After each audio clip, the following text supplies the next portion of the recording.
warahmatullahi wabarakatuh. Waalaikumsalam warahmatullahi wabarakatuh. Alhamdulillah, wassalatu wassalamu ala Rasulillah sallallahu alaihi wasallam. Nahmaduhu wa nastaghfiruh. A'udzu billahi min anfusina wa min sayyiati a'malina. May yahdihillahu fala mudhillalah wa la yudlillahu fala hadiyalah. Yang saya hormati Bapak sekalian, jemaah Yasin rutin malam Jumat dan diskusi fikih. Alhamdulillah kita bisa melanjutkan diskusi fikih kita di malam hari ini. Seperti biasa kita akan membacakan suratul Fatihah yang bertawassul kepada Rasulullah SAW dan menghadiahkan suratul Fatihah untuk pengarang kitab ini, yaitu Syekh Zainuddin bin Abdul Aziz Al-Malibari. Ila hadratin Nabi Mustafa Sayyidina Muhammadin sallallahu alaihi wasallam wa ala alihi wa ajwaji wa dzurriyyati wa ali baitil kiram. Summa hadiatan ila ruhi Syekh Zainuddin Al-Maribali bin Abdul Aziz Al-Kanani syalil wa usulihim wa furihim wa lisilsilatihim syalillahi lahumul Fatihah. A'udzu billahi minasyaitonir rajim. Bismillahirrahmanirrahim. Alhamdulillahi rabbil alamin arrahmanir rahim maliki yaumiddin. Iyyaka na'budu wa iyyaka nasta'in ihdinas siratal mustaqim siratal ladzina an'amta 'alaihim ghairil maghdubi 'alaihim waladdallin. Kita masuk sekarang ke bab tambahan sebenarnya ini ya. Bab besarnya masih sholat Jumat, tapi di sini ada bab tambahannya tentang sholat qashar dan jamak. Qashar itu artinya diringkas, jamak itu artinya dikumpulkan. Mana dasar hukumnya? Dasar hukumnya tentu salah satu ayat suci Al-Quran.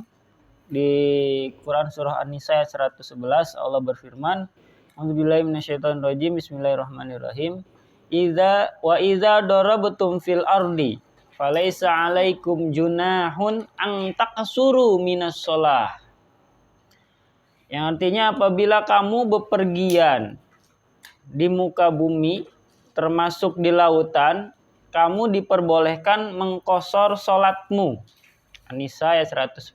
Nah, ini menjadi dasar hukum daripada salat itu bisa diqashar. Lalu kapan sih dalam hadis diriwayatkan Rasulullah pernah mengqashar atau menjamak salat? Dalil jamak atau menggabungkan salat berdasarkan dari salah satu sunnah Nabi Muhammad SAW yang diriwayatkan oleh Syekhin dari sahabat Mu'adz. Mu'adz berkata, kami pernah bepergian beserta Rasulullah pada tahun Perang Tabuk. Beliau menjamak salat zuhur dan asar, maghrib dan isya. Tuh, jadi yang boleh dijamak itu zuhur sama asar, maghrib dan isya. Kalau subuh nggak bisa, nggak ada temennya dia. Ya, subuh nggak bisa dijamak, nggak bisa diqashar. Lalu kapan salat qashar pertama kali diperbolehkan? Pertama kali salat qashar itu diperbolehkan dalam arti dipraktekkan sama Rasulullah SAW itu pada tahun keempat Hijriah. Ya, tahun keempat Hijriah. Sedangkan sholat jamak itu di tahun ke-9. Ya, tahun Hijriah kan dihitung dari sejak peristiwa hijrahnya Nabi dari Mekah ke Madinah. Nah, setelah tahun keempat itu Rasul pernah mengqashar sholat. Lalu di tahun berapa tadi? 9. Tahun ke-9 Rasul pernah menjamak sholat. Itu yang menjadi dalil. Kemudian bagaimana hukum fikihnya sholat jamak dan qashar itu? Ya juzu li musafirin safaron tawilan qasru rubaiyan mu'adatin. Orang yang bepergian jauh boleh mengqashar sholat yang 4 rakaat. Jadi yang tadinya 4 rakaat boleh dilaksanakan hanya 2 rakaat. Itu namanya mengqashar. Dapat diskon tuh 50%. Ya, tadinya 4 boleh dilakukan 2. Baik sholatnya sholat ada maupun sholat qadha. Jadi sholat adaan itu sholat on time pada waktunya. Sholat qadha itu sholat untuk mengganti sholat yang tertinggal karena waktunya sudah habis. dalam perjalanan dan dikosor dalam perjalanan juga. Kalau sholat qadha bukan dalam perjalanan tidak boleh dikosor. Wa jam'ul asraini wal maghribaini taqdiman wa ta'khiran. Adapun menjamak dua sholat asar ya. Dan dua asar itu maksudnya zuhur dan asar dan juga maghrib dan isya. Baik takdim maupun takhir harus melewati batas kampung. Jadi syaratnya itu harus sudah lewat dari batas kampung kita. Dulu bicaranya kampung. Kalau sekarang kampung tuh banyak banget. Skupnya udah makin kecil kan. Nah, kalau ngomong kampung sekarang skupnya udah makin kecil. Nah, kalau sekarang bisa dialihkan ke kabupaten lah ya. Udah keluar dari kabupaten, ya kita boleh tuh.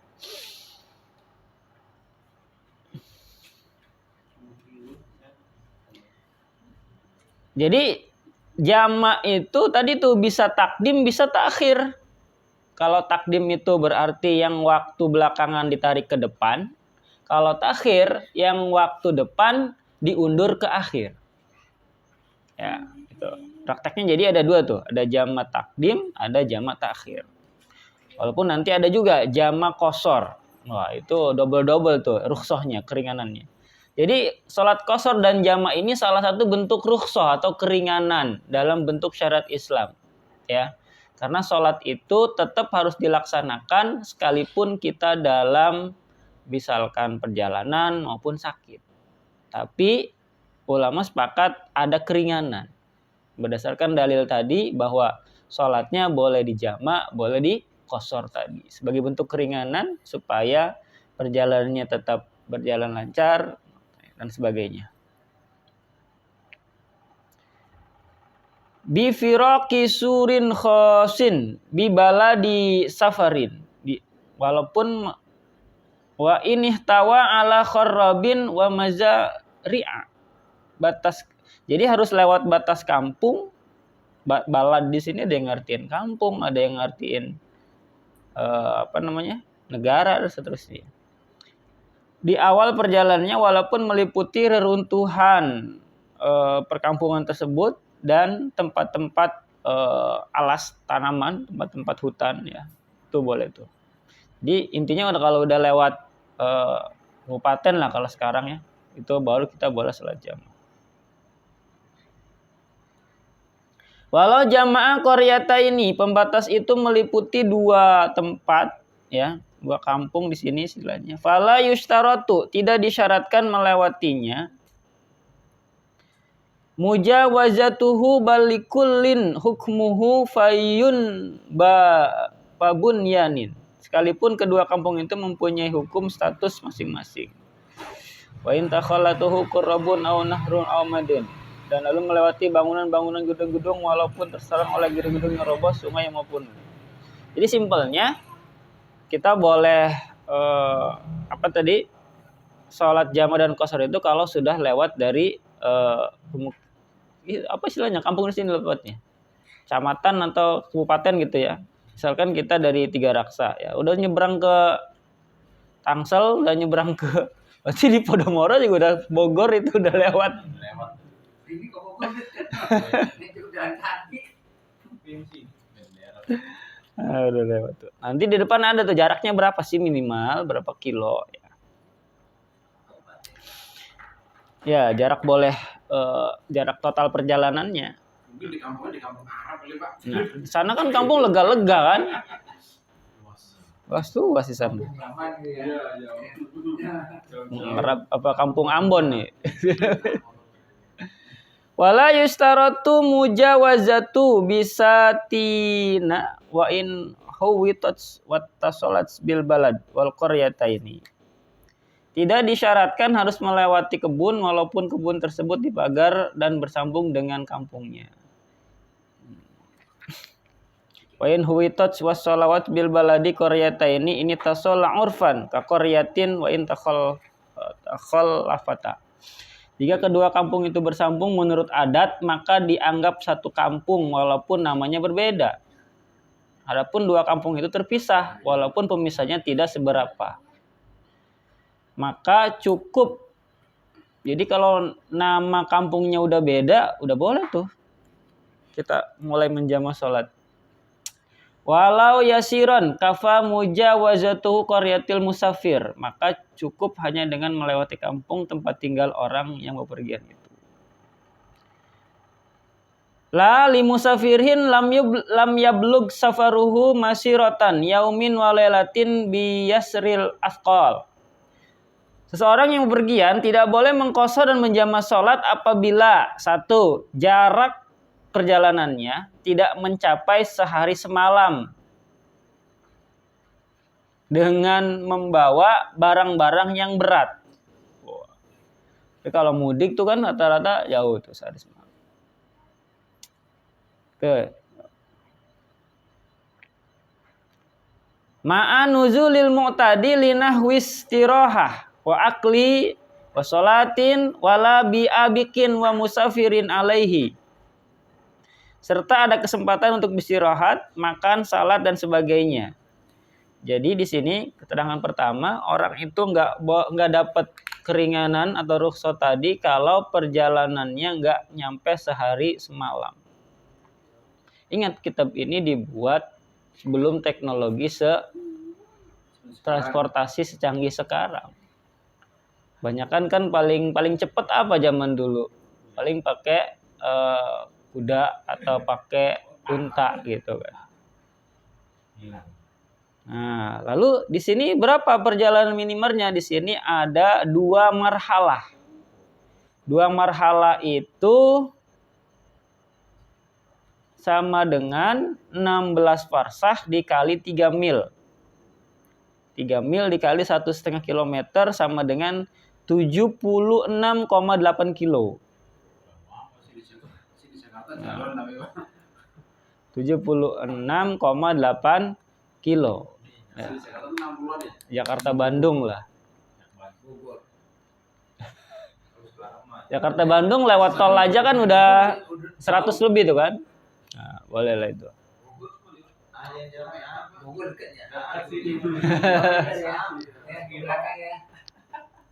Kalau sekarang gampang hitungnya, lihat aja di map gitu kan. Oh, udah penuh nih, udah pas nih lebih dari 76, atau pengen gampang ada lagi pendapat yang lain dibuletin jadi 80 km biar bulat. Jarak perjalanan totalnya gitu.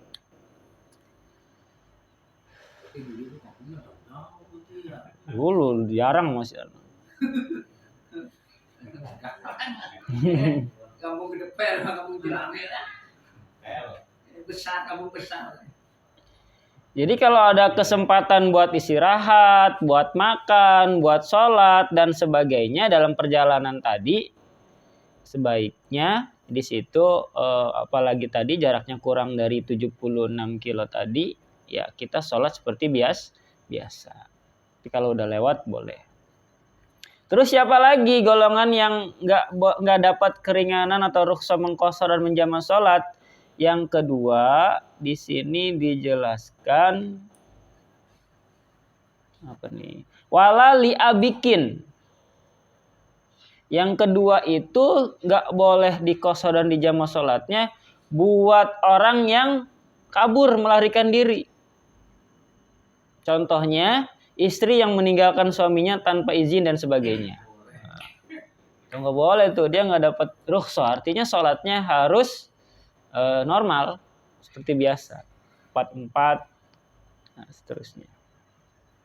Tapi kalau istri suaminya ngizinin, ya bukan kabur namanya itu mah, ya tetap dapat rukhsah. Kemudian yang berikutnya, wah ini kayaknya kita kena semua nih.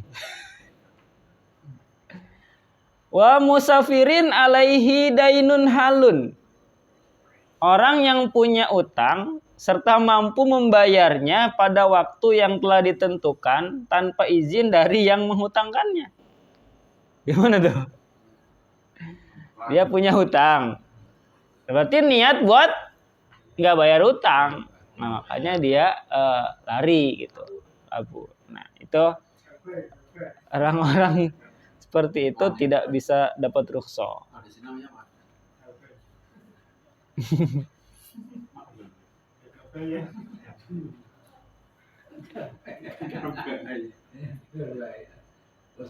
Ya gaduh nih ya. Gaduh tahu. Yang terakhir di sini nih, ntar nih, ini mungkin penjelasannya agak luas nih.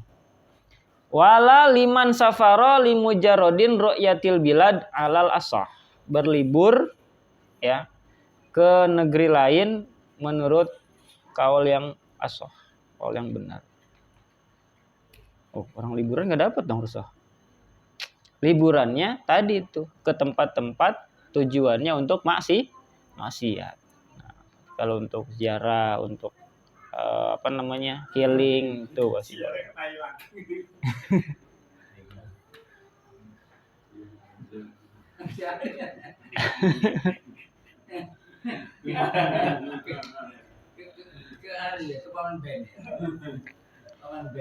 Nah, itu kan tadi tuh batas mulainya ketika sudah keluar dari perbatasan kampung gitu kan, atau desa atau kecamatan lah gitu ya, udah beda nama tuh. Kita sekarang nyebrang situ udah beda nama kan. Repot nih ngukurnya nih. Ya. Kira-kira aja lah. Sebatas ini ya. Lalu kapan batas akhirnya? Wayantahi as-safaru bi'audihi ila watonihi. Batas waktu sholat jamaah dan qashar itu berakhir apabila 1. Sampai kembali di kampungnya. Udah balik lagi. Walaupun sekedar melewatinya. Pergi, pulang, pergi lagi. Nah, itu karena dia udah balik lagi ke kampung dan pergi lagi, udah selesai tuh jamaah qasharnya. Ya. Walaupun cuma mampir ke rumahnya tadi itu. Bi'audi ila watanihi wa in kana marran bihi au ila maudi'in akhara wa nawa iqamatuhu bihi mutlaqan. Tiba di salah satu kampung lain dan ia berniat bermalam di kampung itu secara mutlak, tidak ditentukan waktunya. Tiba di tempat lain dan dia nginep di situ tuh, dan nginepnya tuh nggak ditentuin berapa lama, bisa jadi ngontrak kayaknya itu ya. Itu udah hilang tuh rukhsahnya. Au arba'ata ayamin sohahin, atau bermalam selama 4 hari penuh, atau ia memperkirakan bahwa keperluan tidak akan berhasil dalam tempo 4 hari. Jadi sebagian besar ulama bilang batas akhirnya itu ketika kita di tempat mana tujuan itu tidak boleh lebih dari 3 hari. Jadi masuk hari keempat itu udah hilang rukhsahnya tadi. Tapi kalau masih hari ketiga masih bisa di jamaah qashar. Jasinga berapa kilo dari sini? Cuma macet doang aja sih. Putar lagi. Terus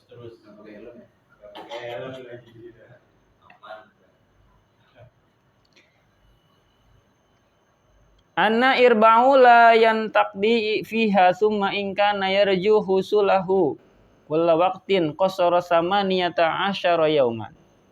Apabila ia mengharapkan selalu berhasil setiap waktu, misalnya seseorang menagih utang, sementara yang berhutang menjawab bentar lagi, maka ia boleh mengqashar hingga 18 hari penuh. Waduh. Dan pada sebagaimana Nabi Muhammad SAW dan sahabatnya setelah menguasai kota Mekah pernah bermalam di sana selama 18 hari karena menunggu saat berikutnya menyerbu kaum Hawazin dan mereka salat seraya terus di qashar dan di jamaah. Nah, jadi Nabi pernah ketika Fathu Makkah itu kan dari Madinah berangkat ke Mekah, tuh udah boleh tuh salat jamaah qashar.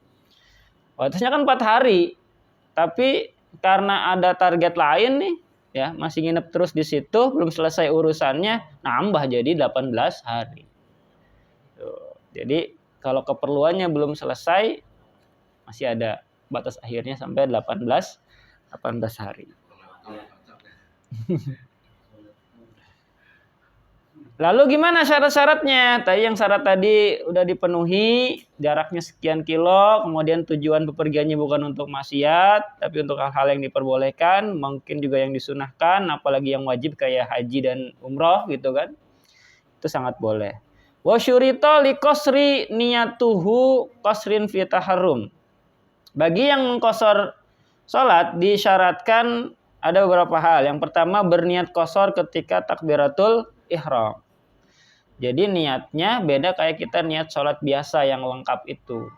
Ya, sholli fardhal maghribi salasa rakaati. Salasa maghrib nggak bisa dikosor ya. Yang 4. Yang 4 itu jadi rakaata ini. Terus di akhirnya ditambah kosron. Kalau bahasa kitanya boleh. Saya sholat fardu asar 2 rakaat karena dikosor. Dikosor karena Allah Ta'ala.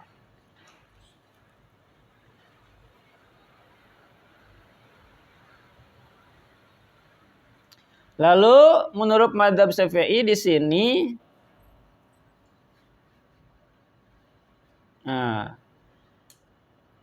wa adamu qetidain walau lahzatan li mutimmin walau musafiron. Tidak bermakmum walaupun sebentar kepada seseorang yang sholat secara sempurna walaupun dia seorang musafir. Jadi sholat yang qasar itu tidak boleh makmum sama orang yang sholatnya sempurna. Walaupun sholat imamnya yang sholat itu juga musafir. Ya. Jadi harus kumpul sama-sama yang qasar tuh. Nggak boleh gabung jamaah sama yang sholatnya sempurna. Ya. Karena dianggap berbeda jenis ininya, rakaatnya. Jumlah rakaatnya. Wa taharruzun an munafiha dawaman wa dawamu safarihi fi jami sholati. Yang ketiga memelihara diri dari hal yang membatalkan niat qasar selama sholat. Selama sholat dalam perjalanan tadi. Jadi terus dijaga niatnya sampai selesai sholat qasarnya.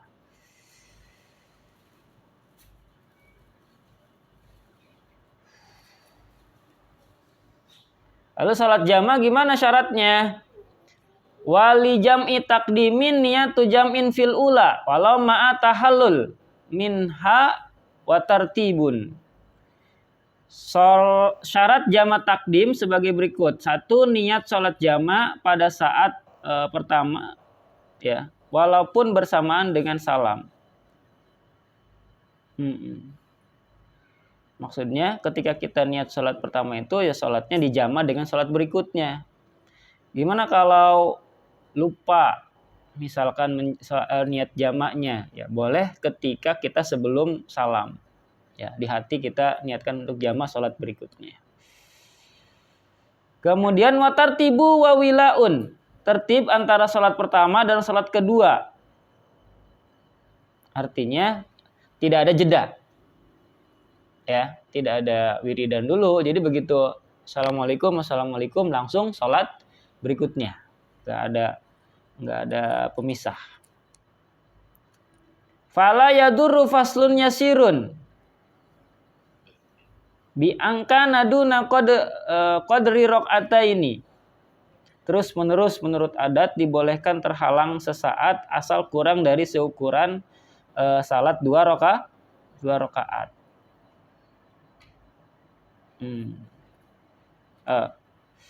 Salat yang pertama tadi,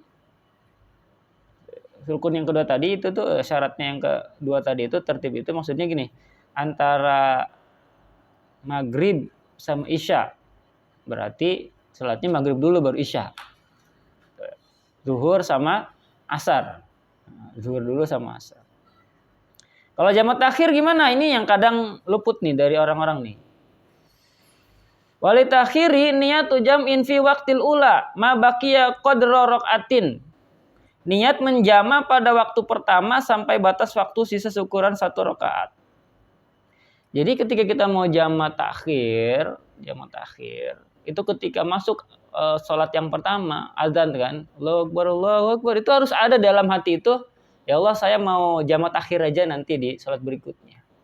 Kalau nggak ada terlintas di benak kita seperti itu, maka sholat jamak takhirnya itu tidak memenuhi syarat.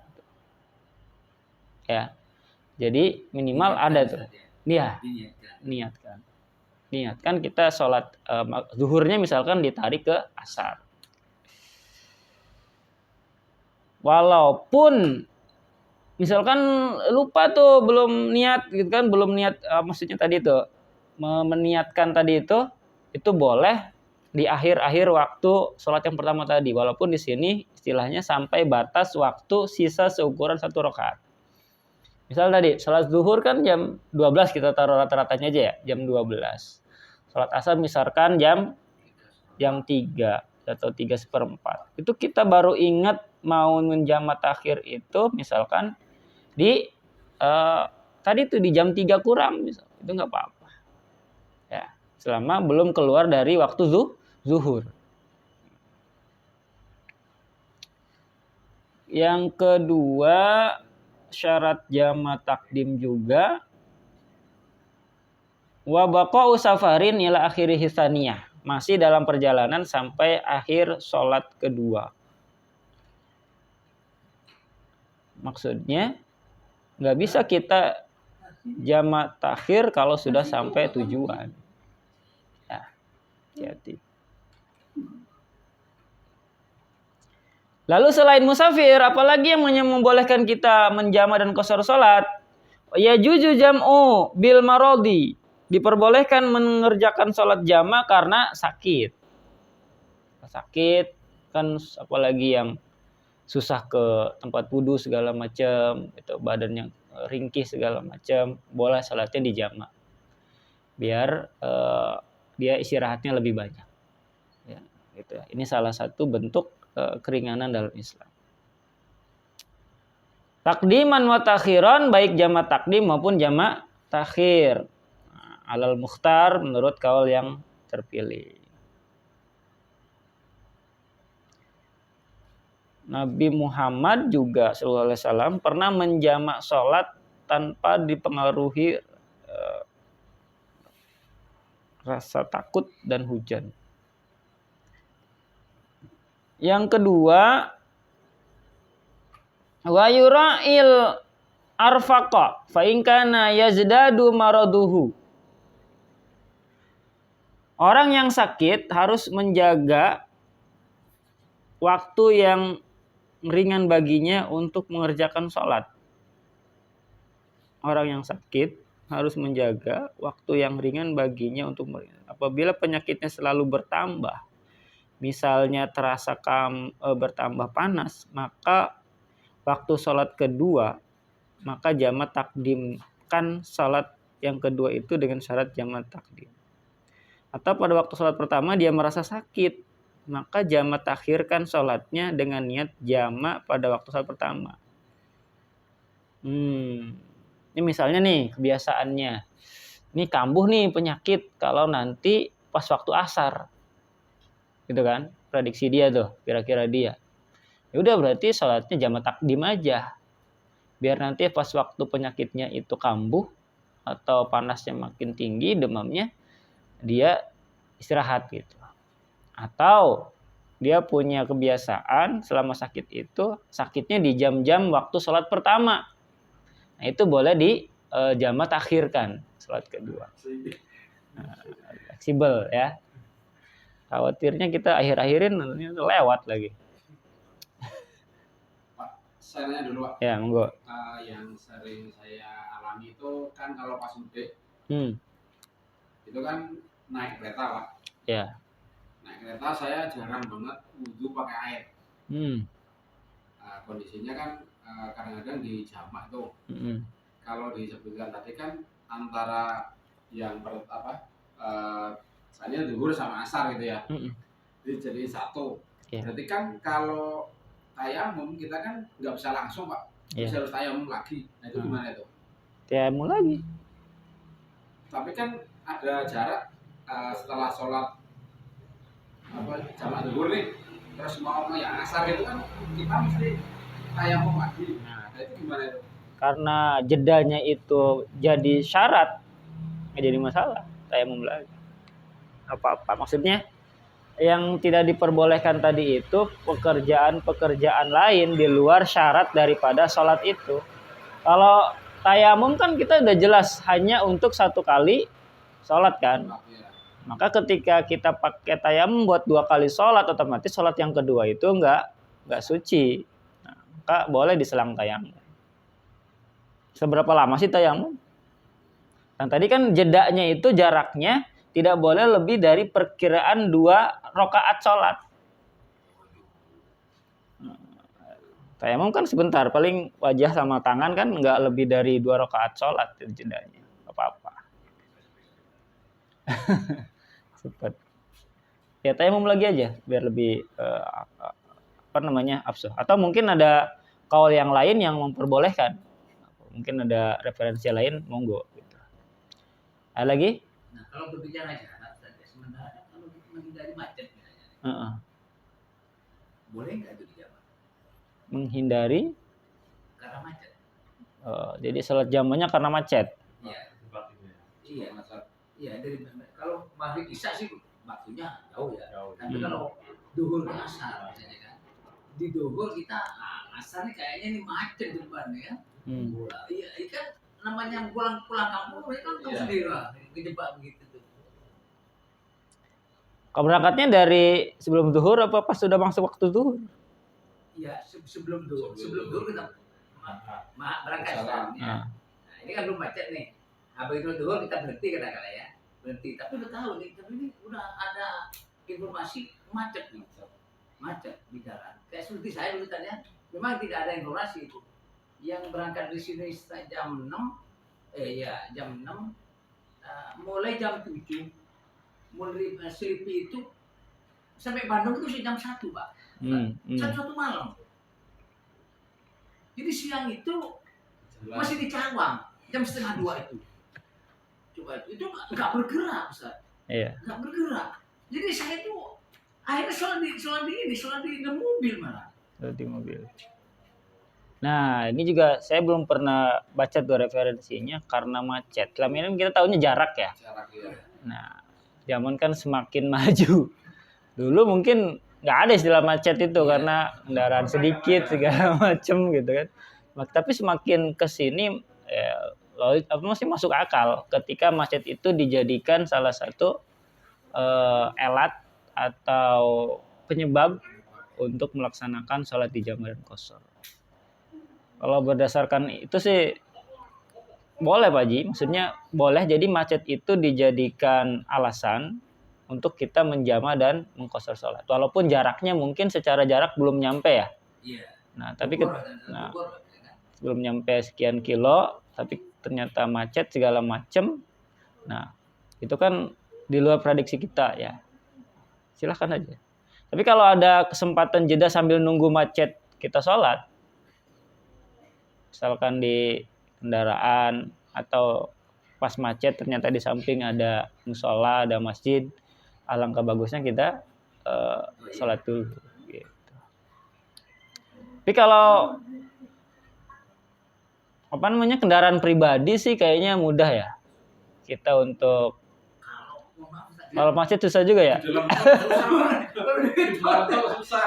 Susah juga ya. Kalau itu begini 3-4 ya gimana itu? Dasarnya itu kan dikasih waktu. Itu bukan orang ditolak terus kan. Pusing. Iya. Padahal penuh. Ya jadi gitu Pak Ji. Saya juga belum pernah baca referensi tentang kalau macet boleh enggak dijadikan alasan untuk jamak qashar. Tapi kalau melihat kan yang fikih ini berkembang ya. Fikih ini berkembang. Kalau dulu alasannya cuma jarak. Nah, terus kemudian sakit juga jadi penyebab. Nah, macet ini kan barang baru nih. Ya, barang baru ya. Kaul jadid dan ulama-ulama kita juga faksul masail itu terus berkembang juga. Soalnya kalau mudik lebaran itu pasti macet. Jangan kan mudik ya Pak, yang lebaran ya. Kayak libur panjang akhir tahun juga macet. Jadi udah ketebak sebenarnya. Nah, sebenarnya nanti bisa sama-sama dicari nih. Biasanya kan ada tuh kayak di ormas-ormas juga punya divisi Bahsul Masail. Itu biasanya ada tuh di Muhammadiyah, di NU juga ada bagian Bahsul Masailnya. Bisa nggak macet itu dijadikan salah satu penyebab dari rukhsah itu? Tapi secara logis sih bisa, masuk akal maksudnya. Itu Pak Haji ya. Biar lebih afdolnya boleh cari referensi lain. Kan bukan dikarang. Iya, itu bisa juga masuknya ke darurat kan? Darurat, iya.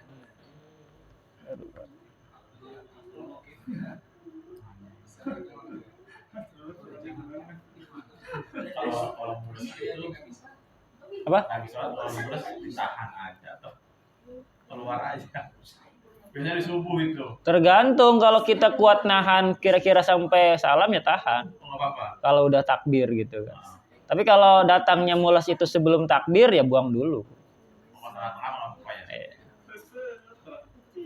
Subuh seringnya subuh tuh. Oh iya, sampai ada juga.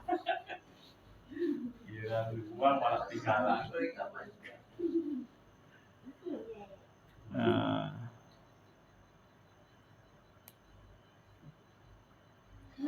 Oke, ada lagi? Lanjut dulu. Wadhabato jam'u mutaakhirin, jam'un mutaakhirunal maradu huna bi annahu ma yashakku ma'ahu fi'lu kulli fardin. Banyak ulama mutaakhirin, ulama-ulama akhir, ulama-ulama lebih jaraknya lebih dekat ke kita, yang telah membuat ta'rif atau ukuran sakit di sini, yaitu sekira susah baginya mengerjakan semua rukun sholat pada waktunya. Misal, ka masyaqqati masyi, seperti susahnya berjalan ketika hujan, bihaitsu tabtulu siyabuhu, sekiranya membasahi pakaian karena dapat menghilangkan kekhusyuan. Jadi sakit-sakit yang menyusahkan kita untuk mengerjakan sholat secara lengkap, itu kita boleh dapat jamak qashar.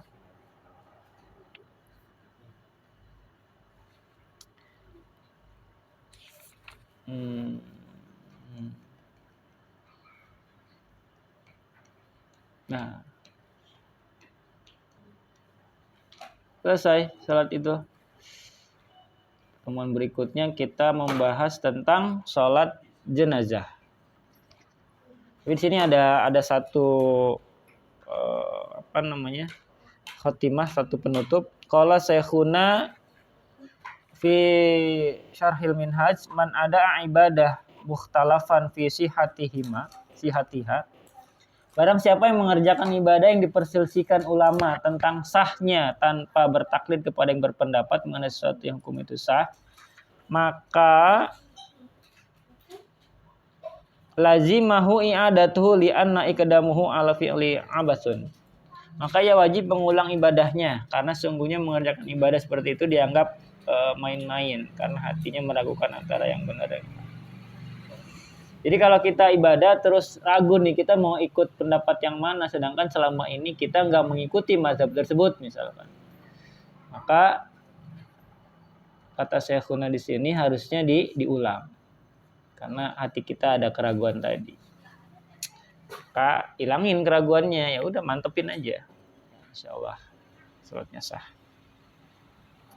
Cukup ya?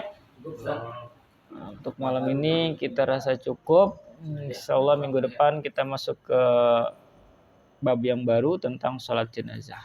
Faslun fi sholatil alal mayyiti tsumma qal wallahu a'lam bishawab. Demikian untuk diskusi fikih kita malam ini. Mohon maaf apabila ada kekurangan, kesalahan dalam menjelaskan. Kita sama-sama masih belajar dan kurangnya mohon dimaafkan. Assalamualaikum warahmatullahi wabarakatuh.